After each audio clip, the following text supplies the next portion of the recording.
Shalom, selamat bertemu lagi dalam Bina Iman malam hari ini.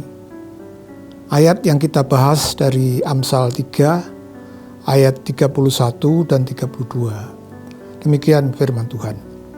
Janganlah iri hati kepada orang yang melakukan kelaliman, dan janganlah memilih satu pun dari jalannya. Karena orang yang sesat adalah kekejian bagi Tuhan, tetapi orang yang jujur ia bergaul erat. Dalam dua ayat ini dijelaskan tentang hal yang sifatnya sangat kontras. Yang pertama adalah kekejian bagi Tuhan, dan yang kedua bergaul erat dengan Tuhan. Kalau Bapak Ibu, saudara-saudara yang malam ini bersama saya disuruh memilih mana yang harus kita pilih antara kekejian di hadapan Tuhan dan bergaul erat dengan Tuhan, saya pastikan kita semua akan memilih seperti yang saya pilih, yaitu kita bisa bergaul erat dengan Tuhan. Ini pasti pilihan kita. Tapi mari saya akan tunjukkan dalam fakta yang sebenarnya kadang-kadang tidak seperti itu. Mengapa?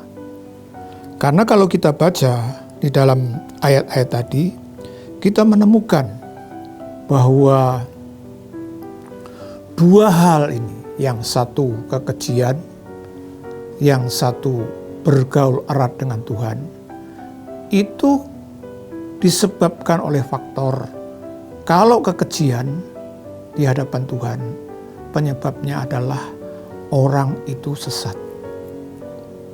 Sedangkan orang yang bergaul erat dengan Tuhan itu dikatakan adalah orang yang jujur.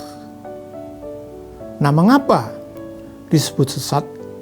Kalau kita baca dalam ayat 31 dikatakan karena orang itu melakukan kelaliman. Dalam terjemahan Septuaginta mempunyai pengertian pelanggar kehendak Tuhan. Jelas ini sebuah kondisi yang tidak baik, yang tidak benar. Tapi anehnya kalau kita baca dalam ayat 31 dikatakan, janganlah iri hati kepada orang yang melakukan kelaliman. Bahkan dikatakan, janganlah memilih satu pun dari jalannya. Artinya apa? Meskipun ini sebuah kondisi yang tidak benar di hadapan Tuhan, melanggar kehendak Tuhan, lalu sesat, tapi faktanya firman Tuhan mengatakan, jangan iri dengan orang yang demikian. Bicara soal iri hati, itu artinya adalah di mana seseorang itu bukan hanya ingin memiliki yang dimiliki oleh seseorang, tapi dia inginnya itu sangat sekali. Itu yang disebut dengan iri hati. Nah, anehnya saudara-saudara, justru Amsal mengingatkan kita itu tidak boleh iri dengan orang yang melanggar kehendak Tuhan. Kalau ini ditulis artinya apa? Artinya banyak orang itu mengalami yang disebutkan ini.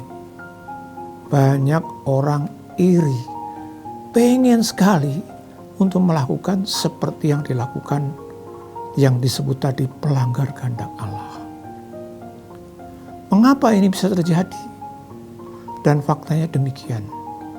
Coba kalau kita lihat dalam kehidupan keseharian kita, ada orang yang berbuat jahat, korupsi, melakukan kecurangan-kecurangan, tapi hidupnya enak, hidupnya jaya, hidupnya sehat.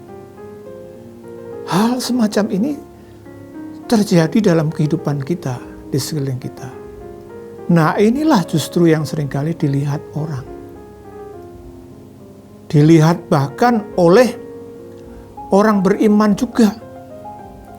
Wah, saya sungguh-sungguh ikut Tuhan, setia, berbakti. Hidup saya susah, tidak baik.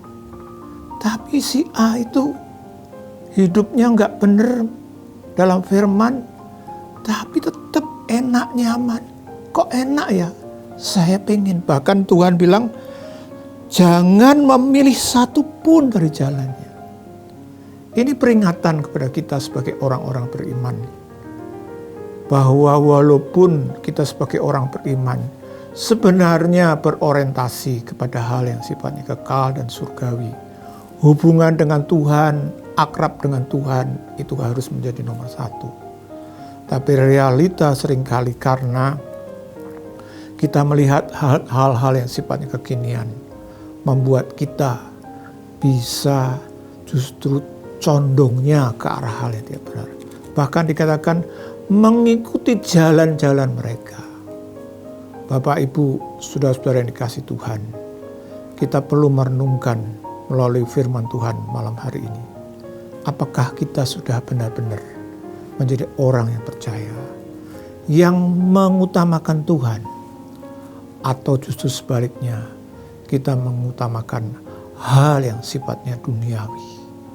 Inilah yang mempengaruhi apakah kita suka dengan yang namanya kebenaran, atau walaupun kita sebagai orang beriman, tapi kita masih berkutat kepada hal-hal yang tidak benar.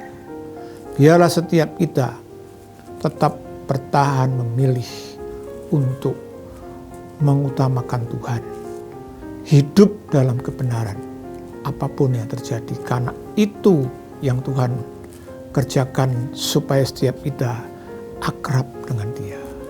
Tuhan memberkati.